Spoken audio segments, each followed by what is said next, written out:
Welcome to Expedition Self on OMTimes Radio with lifelong learner, entrepreneur, and creator of the worlds of Expedition Self, Sam Parrotto. Sam shares 4 decades of studying, guiding, and teaching how to go inside so we can build an incredibly powerful, dynamic, and validating relationship with the self. Expedition Self is laced with stellar, unexpected insights about what it means to be human. Listen now and ignite your self-development process with Sam Parrotto. Well, welcome to Expedition Self, and I'm Sam, and I'm looking forward to today's conversation because we're going to be exploring the world of your inner child.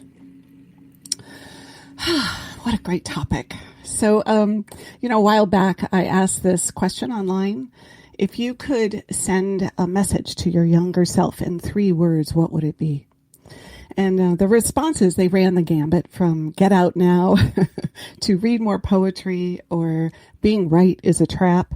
And it gets better, it gets better is another one. And believe in myself and take some risk. But there was one comment that really hit home and I think fits for today. And that was the one that the 3 words were, I love you. This is what we're going to be working with. How can you build a profoundly more loving relationship with your inner self by seeing each year of your life as a distinct and unique and extraordinary character moment? That's a big question, right? So my entire focus on this show always is to help you find ways to go inside of yourself and open up the relationship with more of you so you can get more free and you can bring more of your heart and you can build out the life that you really want.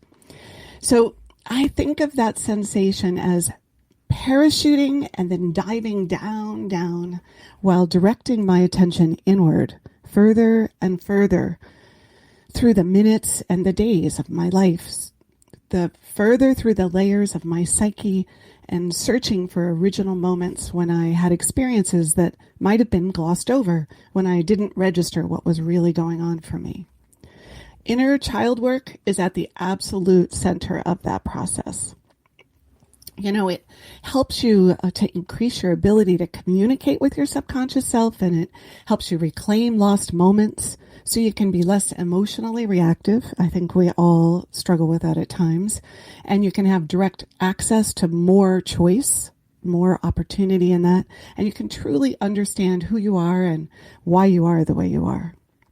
So, I don't want to forget to give you the phone number. You can call in at any time and introduce your inner child on air, and we can talk a little bit about how you make contact or if you've ever even thought about doing it. The number is 202-570-7057.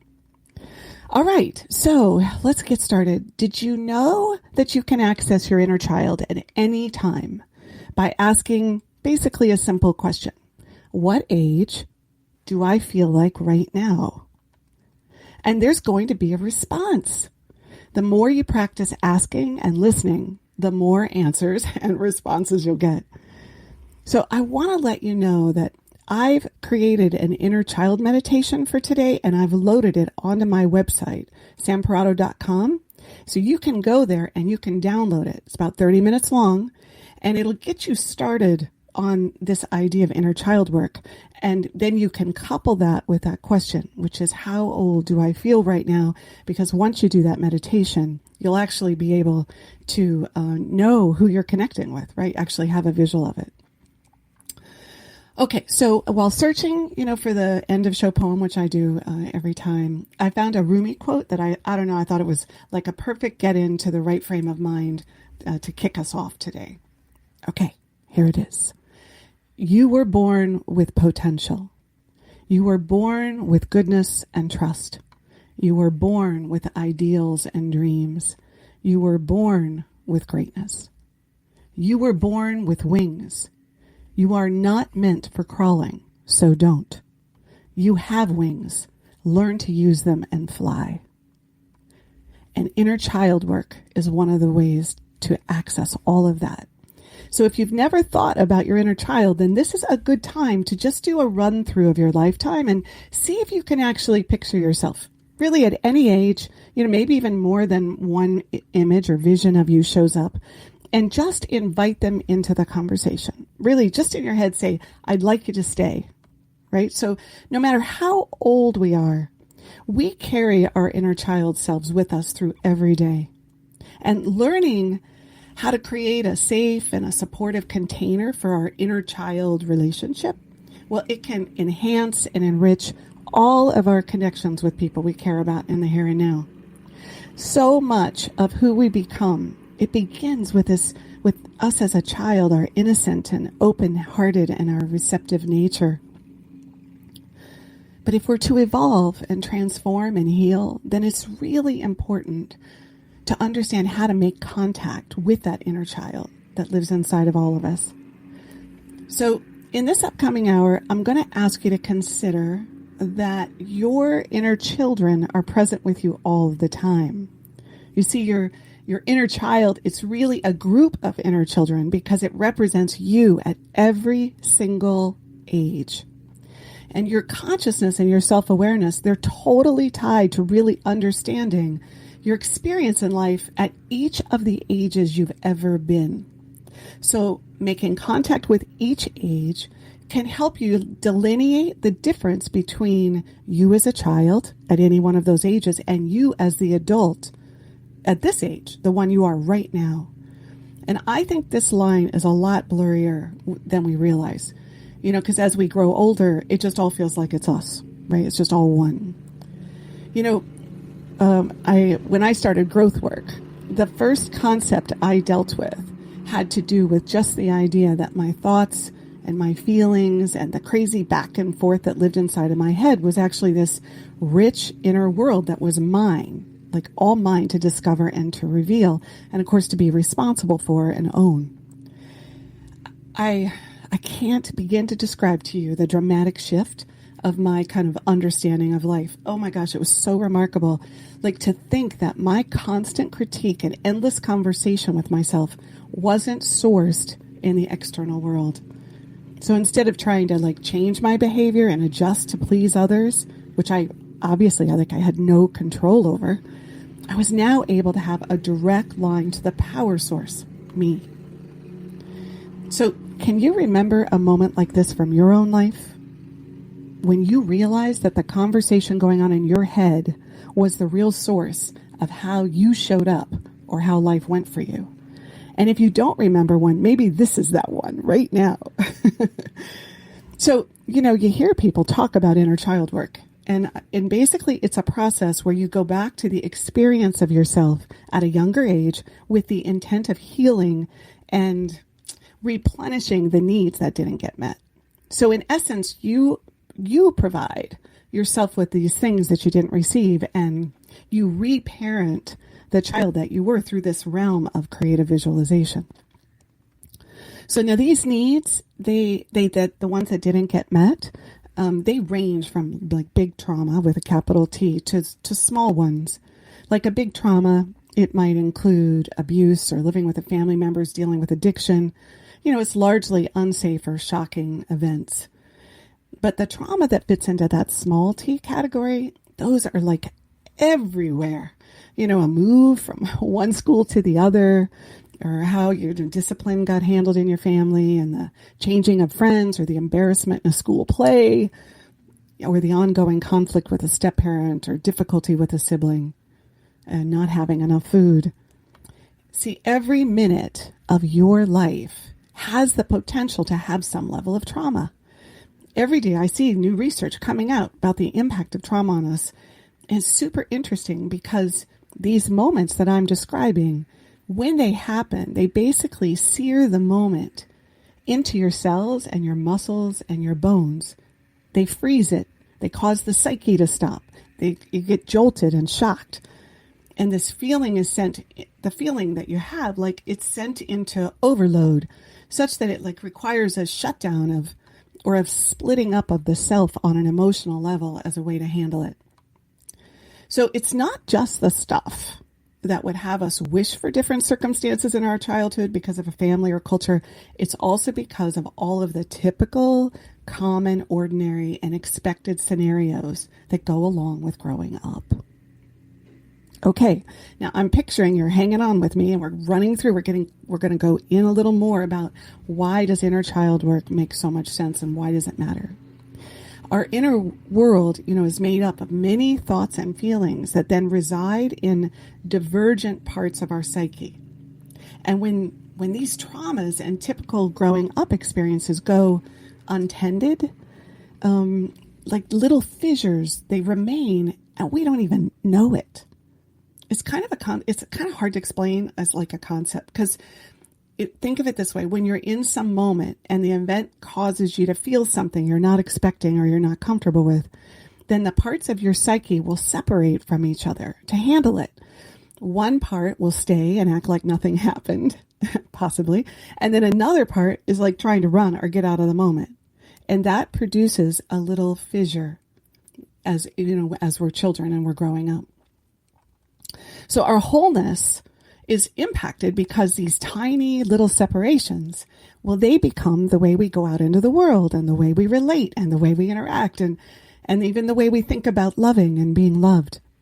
And the more we miss out on reconnecting those pieces, the less we're able to tap into our talents and our abilities. And the more our relationships and our work lives and our families, they get limited. But we don't even realize what got closed off at a very different age than the one we actually are at now.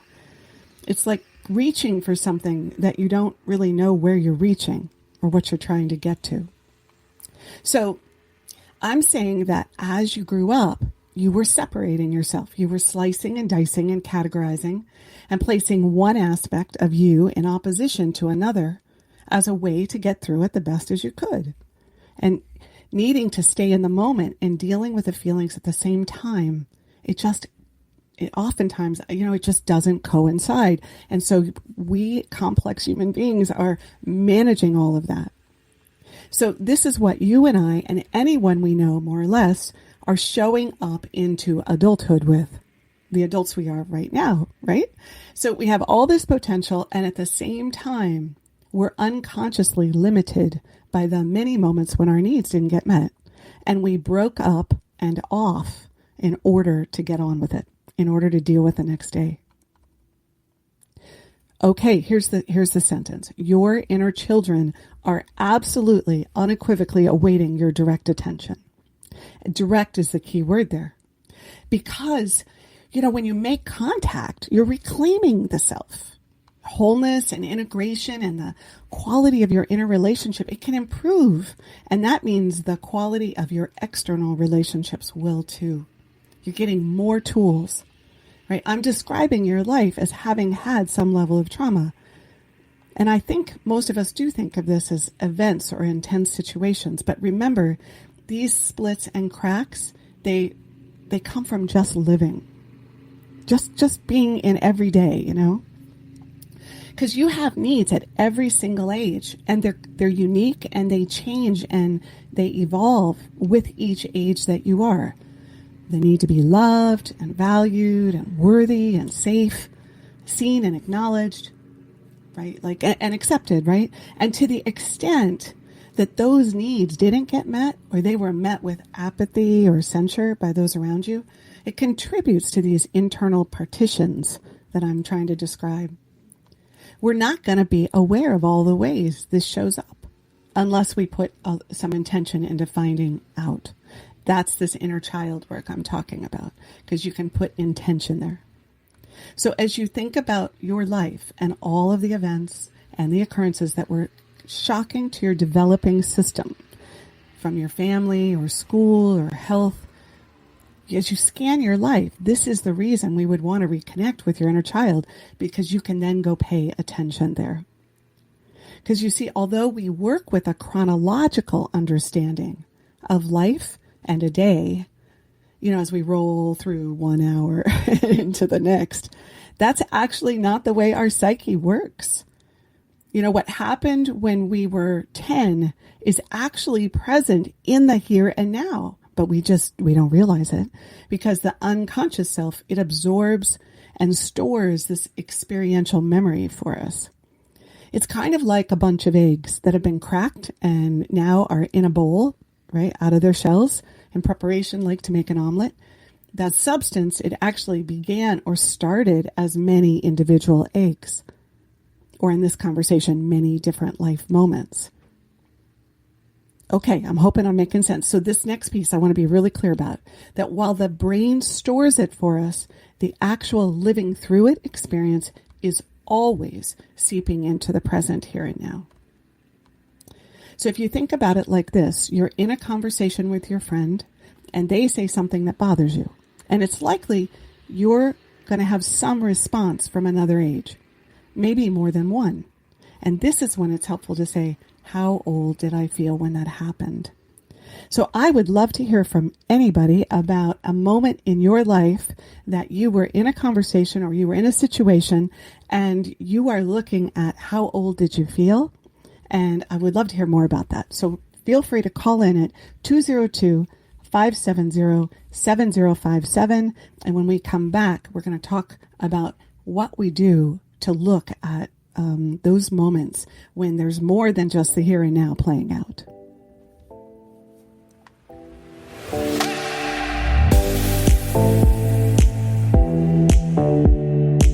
A conscious lifestyle for a mindful life. OMTimes Radio. IOM-FM. OMTimes magazine is one of the leading online content providers of positivity, wellness, and personal empowerment. A philanthropic organisation, their net proceeds are funneled to support worldwide charity initiatives via Humanity Healing International. Through their commitment to creating community and providing conscious content, they aspire to uplift humanity on a global scale. Connect at OMTimes.com. OMTimes, creating a more conscious lifestyle. My name is Victor Furman. Some call me The Voice. I've always been fascinated with human nature, spirituality, science, and the crossroads at which they meet. Join me Wednesdays at 8 p.m. Eastern on OMTimes Radio, and we'll explore these topics and so much more on Destination Unlimited. COVID-19, brought to you by CDC and the Ad Council. If you're feeling increasingly lonely right now, you're not alone. It's totally normal. Even though we may not be able to get together in person, connecting virtually with friends and family still gives you a chance to interact with people and may help raise your spirits. Join a virtual book club, set up group text chats, or online video coffee breaks with coworkers. Find more self-care and coping tips at coping-19.org.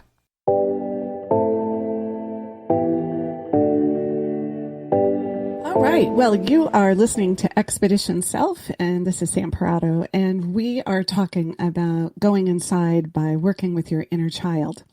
So before we went out on break, I left you with this idea of a scenario where you're in a conversation with a friend and they say something that bothers you. And the question was, how old do you feel when that happens?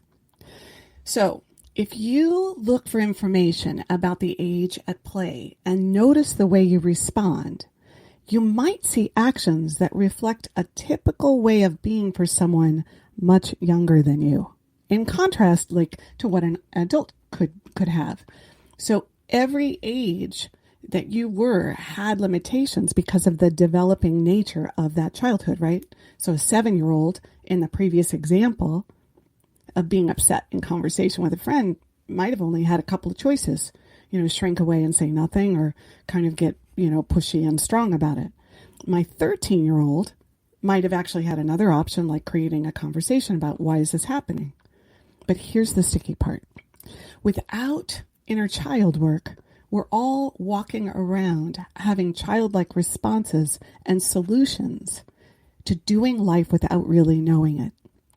My 13-year-old, who could create a conversation, but maybe not such a great one, without going in and working with those inner child occurrences, I'm likely dealing with the current space through a child's view.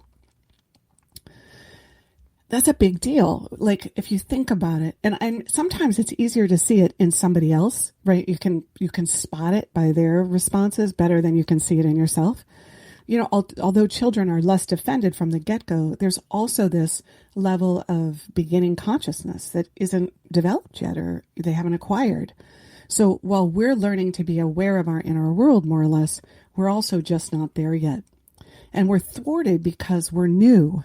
And at the same time, we're often surrounded by others who give us messages about shutting down the consciousness or our truth.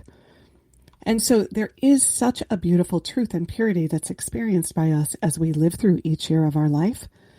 But we're also hindered because of that developmental level of the age. And the more we understand this thinking for each age, then the more we can bring a level of empathy and understanding to our inner child. And the truth of your inner child can sometimes help you realize the reason for your reactions, your own sense of possibility, why you interact with people a certain way that you do, and, you know, the whole basis for what you've chosen in life and where you're headed. So if you've never really done inner child work, you may find this whole thing hard to believe. Like, come on, right? You're telling me that me at some age is present when I'm like right here in this moment? Well, I actually think a ton of our reactivity is driven by these everyday life and trauma moments that went unnoticed and unprocessed from our childhood. And there's something else that you need to know about the inside of you. Okay, drum roll here. Wherever you feel abandoned or ignored or not seen or like you're not enough in the world, it's likely that you're doing that with you too. So, and one of the ways we can see the relationship between you and you is through the lens of you at every age as you grew up. Okay, so that's what I'm trying to say. You're doing it with you too. So one of the ways you can see that is through this lens. I had this most amazing mentor, like teacher guide, and up until she transitioned 9 years ago, I think I talked about her at one of the other shows. And, you know, I found her after I moved back east because I really needed, you know, a wise person to talk to process what was going on in my head. At the time, the idea of finding a therapist or a group didn't even dawn on me. I didn't even really know what that was, but I did luck out because she was this creative go inside type, and she shared her process with me so that I got to do it in my world. So, you know, in that first 5 years of showing up at her house every Friday afternoon between 3 and 5, most of our conversations ended with her saying or suggesting that I should work on my understanding that everything that was going on, that all the answers I was looking for could be found between me and me. I had no idea what she meant at the time. Like, what is she talking about? And for a long time, they were just words that she just keeps saying to me over and over. This is the relationship where every possibility for us lives. Now, what lies between me and me, that's where the inner child work can make this huge contribution for creating and building and understanding and having more like direct access to more of who you are. So your inner children are always at play in your here and now, unless you go in and make contact and engage and really understand what happened for them at the time that it happened. That's where we start. We want to hear their original voice interact with you in such a way that you are able to have it penetrate what you already decided or how you already see the world. See, your psyche, it's really an organic like compilation of all of your experiences, both the ones that got worked through and the ones that didn't. You know, that bowl of eggs that I described. So remember, these experiences were probably managed. We compartmentalized, we shut down the emotions, we forgot about them, we rationalized, we adjusted our behaviors. There are all kinds of like coping mechanisms that happened and are still likely at play somewhere. That's one of the reasons to do inner work, is so that we can unwind and get unhooked and unattached to these coping mechanisms that are kind of running our day. And if you think about it, your 3-year-old processing of what was going on has to be incredibly different than your 15-year-old. Okay. Everybody still with me? Let's take a breath. Think about your inner child. Think about this idea that we're talking about being in a relationship with you, and that every age actually exists inside of your psyche, and that you can access that amazing wisdom and truth. So, all right, here's an example. So when I was 15 to 18, I felt really displaced and disconnected. And it started with a boyfriend situation that went really bad. And it left me with this sense that I was unattractive and I wasn't wanted or liked by other people. And there were a number of embarrassing situations when my sense of how others saw me crashed into how they really saw me.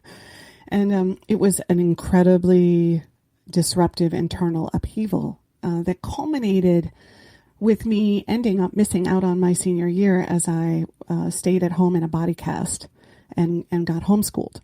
So literally, I got just taken out of life for that 7 months.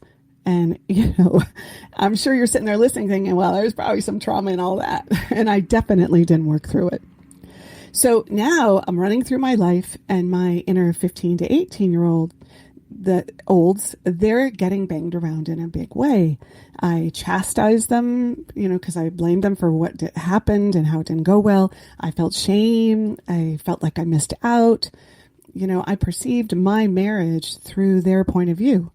And when I got unmarried, I really felt the surge of those ages as I attempted to get whole from that time and really kind of go to the next level of my life. So because the time was so unsettling for me, I didn't hold myself in those times with regard or acknowledgement at all, right? And if you think about what any human being needs, during my occupation of each of those ages, they were completely on their own. They were isolated. They were individual. And when they got subjugated inside of my life and my psyche, well, they weren't going to get any of those needs met because of how I held them, which was basically in low regard. So this is a good moment if you're sitting, and listening to the show, to call in and share with me maybe a moment in your life or a set of years when you feel like your inner children were related to in the way that I'm describing, that maybe you didn't really bring to them appreciation or love or understanding. The number's 202-570-7057. Okay, so I'm going to take a break. So here we are. A breath, not a break. If I was going to take a break, I'd have to get off the radio, right? Okay, that would not work. That's the big thing about this radio stuff. They say now you can't let too much space just sit there. So I'm like, okay, well, but I have to make sure I get breaths too over here. So, all right. So everything that I just said, it's like a doubled up kind of thing. Because where there's the original experience happening for you at that age, then there's the way that you, in this case, the way I now relate to them after the fact. That's the me with me. I create a new layer that I have to work through, right? Because they have their experience. I have an opinion of it. I relate to it in a certain way. And that aspect of me in that time and place is looking to actually be understood. So there's this me with me thing that I'm talking about. So every age is having a different experience, different feelings, perceptions, relationships, and an understanding of themselves at that time. Every single age. My 2, my 3, my 4, my 5, my 6, all of them. They're all different. They have different understandings, different happenings, and different truths. And because they're inside of our psyche, and I'm trying to give us a way to go inside and open it up, they actually gather with each other.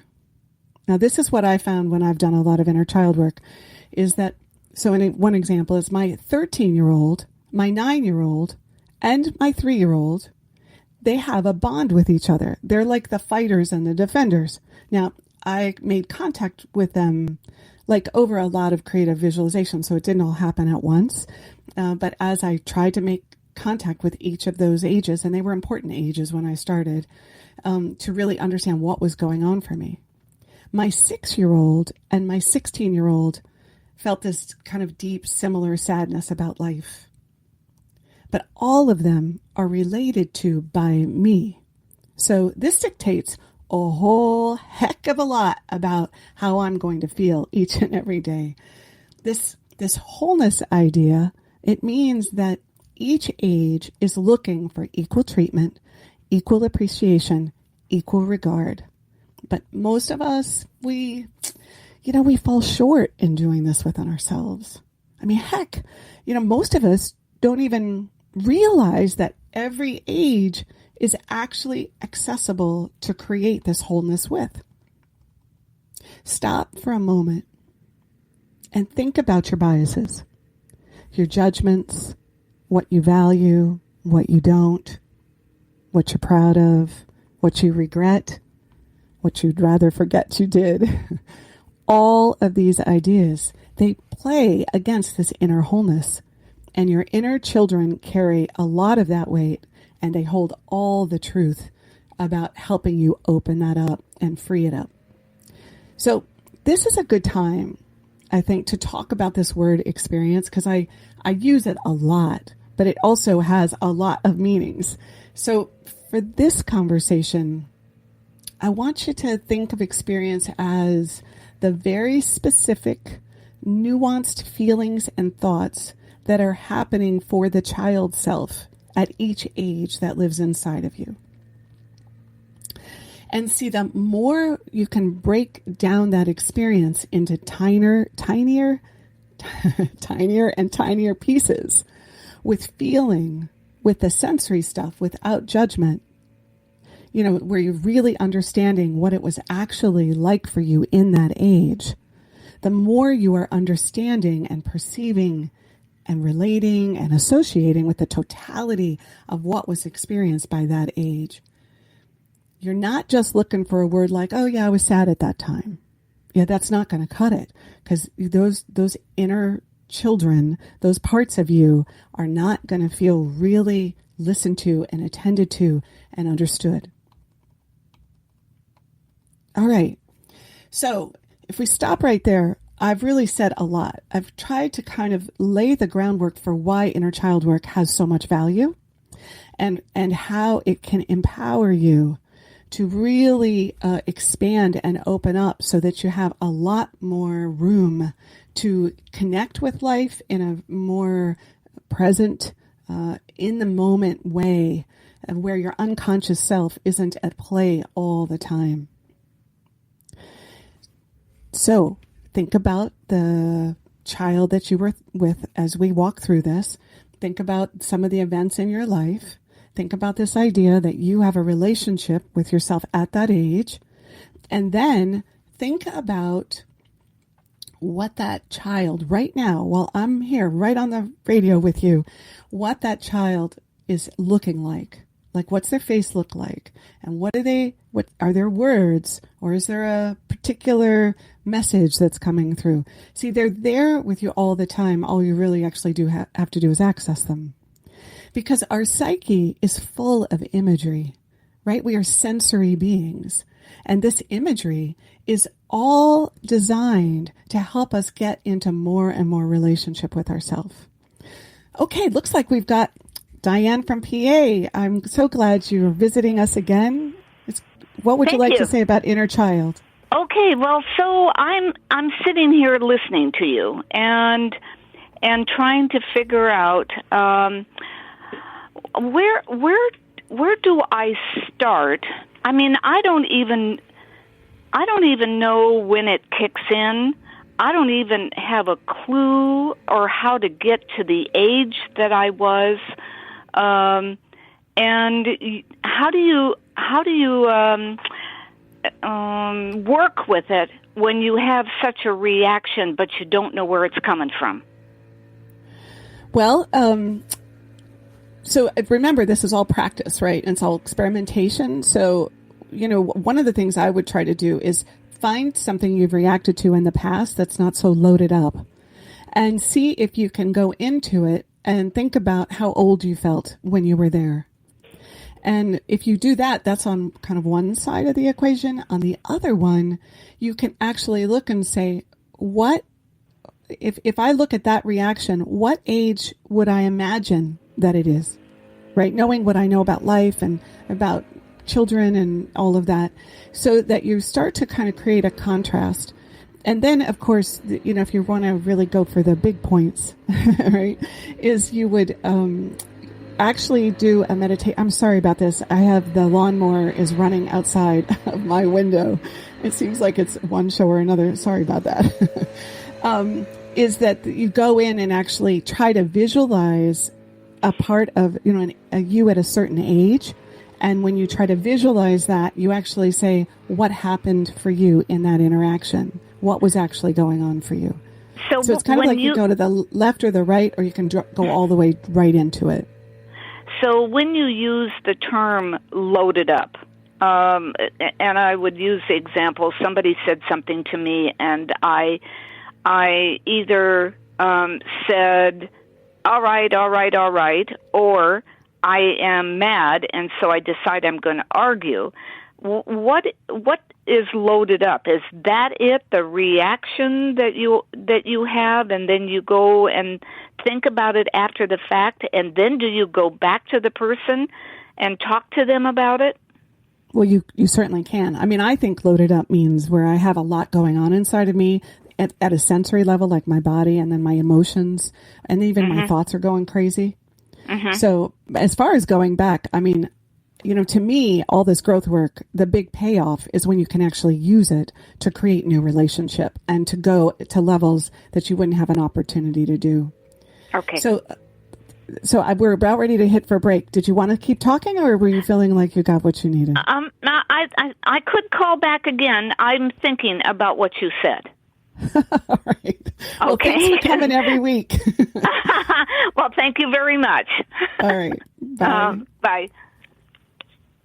Okay, we're headed to break, and we'll come back and talk about how to create a connection with your inner child.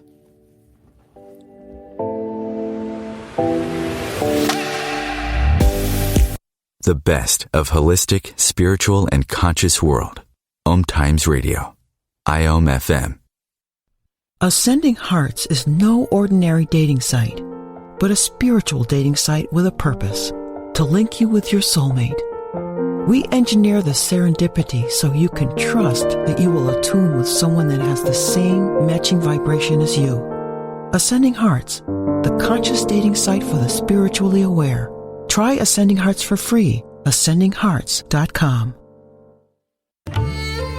Imagine yourself being transported to India, to the banks of the Ganga and an ashram in Rishikesh. Visualize that you are welcome to satsang with an American sannyasi who shares the wisdom of her guru. Your visualization has manifested. Join Sattvi Bhagawati Saraswati for inspiration and transformation every Thursday at 11 a.m. Eastern on OMTimes Radio. If I could be you, and you could be me, for just 1 hour. If you could find a way to get inside each other's mind. Walk a mile in my shoes. Walk a mile in my shoes. Walk a mile in my shoes. We've all felt left out. And for some, that feeling lasts more than a moment. We can change that. Learn how at belongingbeginswithus.org. Brought to you by the Ad Council. Walk a mile in my shoes.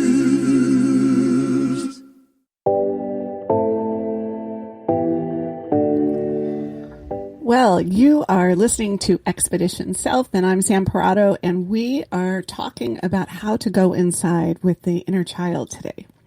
And we've reached the point in the show where I generally try to start talking in real practical terms to give you a way to think about it. And so Diane's call was a perfect setup for this, because it really is, how do we actually create a connection with our inner child?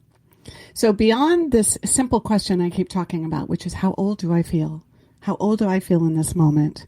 Or how does this moment connect with something that I felt a long time ago, right? We can actually then think about like where I would start. I'd like to start with a meditation or a journaling session when my intention is to make contact with whoever wants to show up. And so the preparation for that is one where you want to empty your heart, right? You want to become open to hearing or listening to what your inner child has to say. This is hard because remember I talked about that relationship between me and me? Well, you can't just snap your fingers and go, ooh, I'm not going to feel blaming towards my 17-year-old anymore. But what you can do is say, my intention is to not blame, and my intention is to create a space where I can hear more. So that humility, that humbleness, the softness of your heart, even if you don't have the soft heart for that relationship with that one age, you still can bring that intention to it. Because in this scenario, you are playing the role of the parent, right? Because you're the authority, you're the person at the, that's driving it. So anything that you bring that's a judgment or an authoritative kind of mandate, it's likely going to be met with a lack of responsiveness or like an unwillingness to share. And in some ways that's perfect too, because then you get to see how you're occurring for that aspect of you. And one of the best ways that we grow and evolve is when we actually see for ourselves what's happening inside, like really front and center, right? It's like right, like 2 inches from our eyes. So the thing about going into creative visualization is that you can do it on a piece of paper. You can do it while walking through nature. You can do it by finding a comfy place to close your eyes and go inside. That's my preference most of the time. But you definitely want to visualize a safe and an inviting place for the visit to happen. One of my original places was created with Sandy. And I still go back to it. It's over a field of flowers, and there's a tree line off in the distance. And then I walk into the trees, and I feel this cool breeze that washes over my shoulders and across my neck. And I keep walking for quite a while. I think that's kind of part of helps me get into the space. And then I come to this part of a creek where there's a little canoe sitting there, and I get into this canoe. And I row the canoe down to a clearing where there's like a camp that's been set up where I can light a fire and there's logs that people can sit on. And I get out there and I proceed to light the fire. I go about collecting the logs, and some way miraculously I have a match that I brought along with me. And so, right there is then where I start inviting. So I just wanted to give you a vision of how you create the settings. I also have other places. At one time, we all met in my conference room, my office, or I'll meet on location in the backyard of one of my old houses or a favorite play area in the neighborhood. Bottom line, though, is the location does matter, because the place where you're gathering and being able to visualize this, it makes a huge difference in creating a safe space for your visit with this age within yourself. So I just want to mention, if you're over there thinking, geez, she's talking about a lot of separation in the self, like split personality or something. I really believe that we need help developing an intimate relationship with our unconscious self.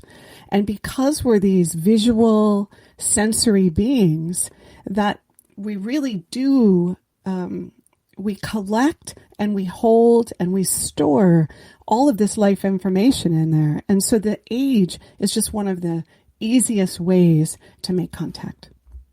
So once you've gotten an image in a of a place for them to visit, then you want to invite whoever wants to show up. You can invite pets or guides or supportive beings or animals or anything, to visit. And sometimes when I'm there, I think I've got everyone there, and the next thing I know, I hear a bear roar in the background. And the next thing I know, the bear has decided to come into, and sometimes the bear isn't acting so well. Like, remember, this is a magical place, and it's a place of creativity, and it's a place where you want to suspend is this real or isn't it real? And you want to let yourself go to see what your psyche is going to deliver for you. So if you're writing your way through this, you describe the place you're inviting them to so that you can visualize it for yourself. That's the thing about writing. You want to capture things as deeply as you can. So some invite questions Oh, right. Because you're facilitating this gathering. You're saying, hey, I'm so glad you're here. I'm not sure I can be non-judgmental, but I'm going to give it my best shot. And I'd like to know more about you or how you felt at this time. And remember that it's not like boring a hole to get the answer. You're trying to create space and room that allows these kinds of impressions and perspectives to make their way. I think the more you do it, it gets more direct. But remember, they're communicating. Those aspects are communicating through your unconscious self into that bridge between your left and your right brain. So another question would be, I'm working on something in my life right now, or this situation happened, and I'd like to understand better where you are in it, right? So there's this implication of deep trust within the self when you're doing this. And you may not start out there. Right? You may not start out like saying, oh, I trust everything that shows up here. But every time you go into this experience, you've got this added benefit of building trust within the inner self. And the more trust you build, the more cool support, the more little unexpected tools, the more opportunity you have to see the world from a completely different vantage point. So this leap of faith, right? When they arrive, that we have to take is that whatever they do or say is what you're supposed to work with, right? Whatever it is. So let's imagine that my 8-year-old appears and hugs the wall and doesn't speak. And my 5-year-old is crying, looking for some place to find support. And my 13-year-old, because in my example, I'm going to have all three of them show up. My 13-year-old is angry and very verbal. And this bear comes out of the woods, right? So I hear the fire crackling, right, in the background, and there I am. So the most important thing right there is to be with them. They're there, like, appreciate it, like, oh my gosh, look what my psyche just delivered for me, this cool gift. So I'm trying to create a safe space. So that means, like, not forcing anything or being pushy. Because the first thing I might do is I might invite the 5-year-old to sit on my lap and let me give her a hug. And she may not actually show up and do that, right? Because again, I'm in this visualization and I'm letting it unfold exactly as it does. So again, no forcing. So I can be imaginative and I can create a place for her to sit and wrap a blanket around her. Okay, you're still with me? So then the 13-year-old, I'm going to want to understand what that anger is about. And I'm going to want to listen without being defensive. So imagine that this child could be angry at you for a whole host of reasons, and angry at other ages. And the goal here, though, is to understand what is happening and what role do they play in how you go through every moment of every day. Because you see, all of these ages, they're like an inner family, and they've all taken on roles and dynamics to help you get through your life. The more you turn towards them, the more you're going to get access to this true feast of the self. So when you're in these kinds of journeys, you don't want to make promises that you may not keep. I find sometimes it's kind of like I get in there and I want to go, oh, I promise I'll stay connected and really hear what your feelings are about this. And it's important that you try really not to do that. You don't want to act loving if you don't feel it. It's better to put words on it because remember, you're practicing facilitating. And so when you want to put words on that, it's like, wow, I don't feel loving in this moment, but I understand that that's what you need, right? We're getting better and better at really putting words on what's going on and where we are and trying to understand where they are. And, again, you have to make room for anything that happens. And so this practice of describing your feelings with your flashlight on yourself is super important. And bringing as much gratitude as you can for anything that shows up, for any aspect. That's like one of the things you want to try to keep in that space. Okay, so you have to remember that the interrelationship between each character or age is super important too, because maybe they step in as defenders, or maybe they're jealous, or maybe they're unhappy with how another self has handled something, or another aspect, or another age. This is where you can see through a different set of eyes rather than the ones you predominantly use. Now, again, you have to suspend, is this real? Is this not real? should I trust it? Should I not trust it? Because you're doing something that is, I can't find another word here, but magical. And you're allowing the whole of your capacity and ability as a human being to like open itself up to give you more information. You know, my 18-year-old was completely shut down and stubborn about everything.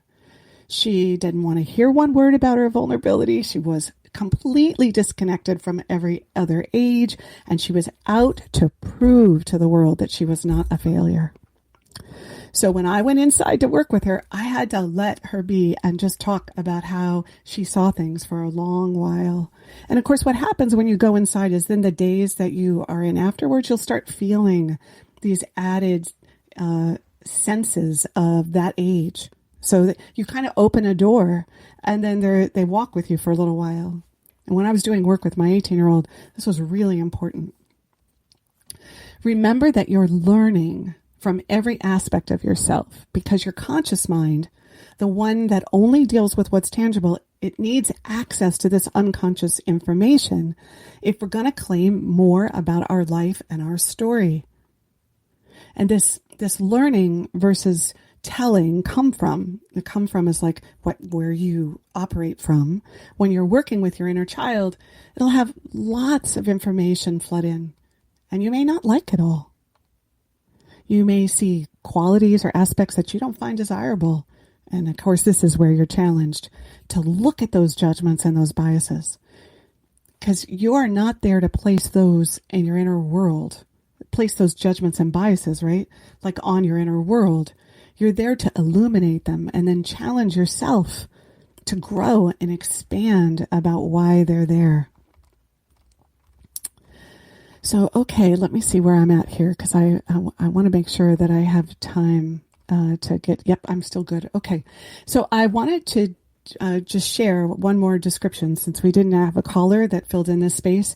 This is an excerpt of a time when I went in a while back. It was what age within showed up. Oh, yes, I'm going to read this so you'll know I'm reading it. My 6-year-old experience with my stepfather. I see her face. I picture her standing in the breezeway with the sun warm on her face. I register her sense of failure and inadequacy, that she can't handle the situation differently. And my tears show. They well up. I can feel the sadness and the sense of shame. And I sense this kind of black hole around not wanting to truly be with what was happening for her at that time. Like avoidance and vague recall. Like I'm easily distracted from my vision as I'm in there because it's hard for me to be with her pain. And it niggled at me. See, it's clear that I can't be with my opinion of myself during that time, what it felt like. So I find a quiet, warm, and a favorite lounging spot, and I dive in, right? I'm in this meditation, and I feel first sadness, then shame, then powerlessness, then embarrassment, then humiliation. I find these in my body, and I notice the sensations. A lot of times, like all of a sudden, a part of my body, I feel something in. Then I just witness the scene, and I pinpoint these feelings to that particular moment when it's cemented in my unconscious self.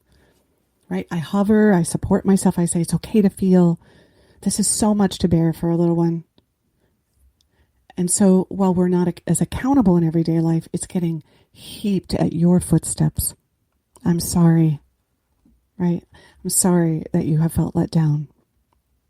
So remember that all of what you've experienced and done and lived through, all of it is driven by valid, legitimate human needs and expression. You're trying to get to the perfection of all that you've lived through, and you're learning how to validate those individual parts of you through the inner child lens. It's going to help you embrace and stimulate a whole slew of new connections that are useful and dynamic inside of your transformation process. So on my website, samparrotto.com, you're going to find a guided meditation to go inside and connect with your inner child. It takes about 30 minutes, and I hope if you've been intrigued that you'll actually go download it and use it. And thank you for sharing this time with me today and for allowing your inner children to get some attention and for being a fellow seeker on this journey with me. Make sure if you had an image of an inner child show up and if you were, she or he was present as we went through it, that you also say thank you and maybe you sit down and do a little journaling. So next week's show is going to be about all the undesirable and unwanted parts of being human. So hopefully by the time you come to that show, you're going to feel a lot better about those qualities or aspects of yourself that you think are unacceptable. So the poem I found is called Though You Are Grown, and it's by Cynthia Seeving. It was published in February of 2006. Okay, we'll take a deep breath. Here we go. I remember years ago, you were so little then. Sometimes I can't help but wish that you were small again. I've cried when you faced heartaches and saw that as you grew, nothing broke your spirit. Instead, it strengthened you. I'm filled with mixed emotions as I hold back all the tears and with much pride remember back so many years. When I first held you in my arms, if only I'd have known the years would feel like moments after you had grown. You aren't a child, though, in my eyes. I guess you'll always be that baby boy or girl who changed my life and means the world to me. Thank you so much for joining me on Expedition Self. I'll see you next week.